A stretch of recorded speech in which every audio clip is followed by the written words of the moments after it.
네, 반갑습니다. 오늘은 리더십 문제를 제기해 보려고 합니다. 왜 내란 이후에 일관되게 이재명 대표는 지지율 1위이고 왜 국힘은 이재명 대표를 못 이기는가? 이재명은 시대 흐름을 보고 가는데 국힘은 시대 흐름을 안 보고 이재명 뒤만 쫓아가기 때문입니다. 리더십의 핵심은 시대 정신이고 시대를 보는 리더십이 이기는 게 당연합니다. 이재명 대표의 내란 극복 리더십을 10가지 포인트로 정리해 보겠습니다.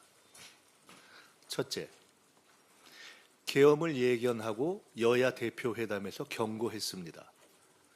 테러와 사법살인 시도와 싸워내며 다져진 판단력이었습니다. 둘째, 계엄 해제를 주도했습니다.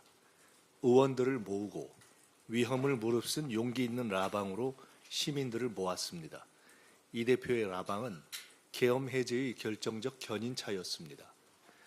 셋째, 시민과 국회가 결합하는 여의도 집회를 제안하고 성사시켰습니다.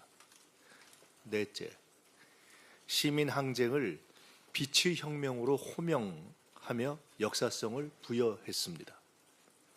다섯째, 의원들의 태극기 배지 착용을 제한하는 등 내란 극복의 헌정수호의 의미를 부여했습니다. 여섯째, 헌법과 법률 위반을 중심으로 신속한 탄핵 제기와 헌법 재판의 방향을 정리했습니다. 일곱째, 모두의 질문 프로젝트를 가동해서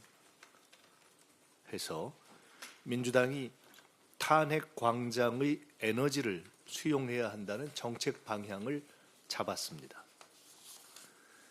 여덟째, 남북관계 개선과 복지국가에 앞서서 IMF 극복을 최우선 순위로 조정했던 김대중 전 대통령처럼 성장 회복을 내란 극복의 최우선 정책 과제로 설정했습니다. 아홉째, 중도적 국민 정당인 민주당의 중도 보수 지향을 강조해서 극우화한 국힘 대신 더 폭넓은 국민의 요구를 책임 있게 수용할 길을 열었습니다. 열째, 내란 극복에 동의하는 진보, 중도, 보수, 당 내외의 정치 세력과 대화와 연대에 의한 국민 통합 정치의 기초를 닦기 시작했습니다. 통합 정치는 더 발전할 것입니다. 부동의 1위 지지율은 이처럼 시대적 흐름에 부응하며 축적된 리더십에 대한 국민의 평가입니다.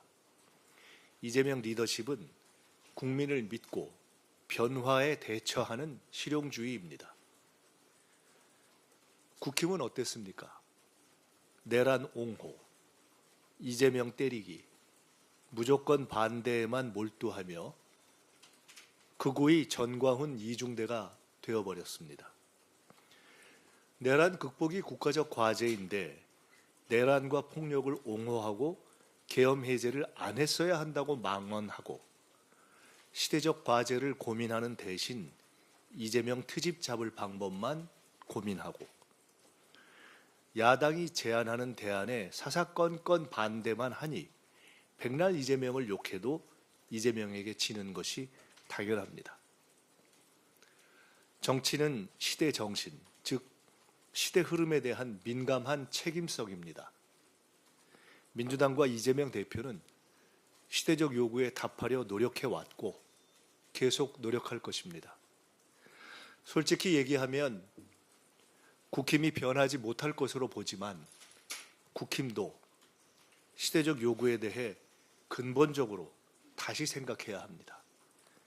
지금처럼 가면 시대착오적 만년 야당이 될 것입니다.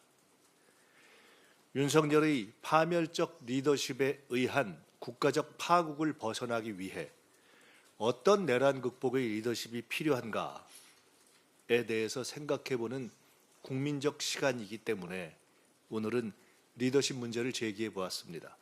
중도 실형인가 극우 극단인가? 답은 명확합니다. 이상입니다. 네, 이것으로 모두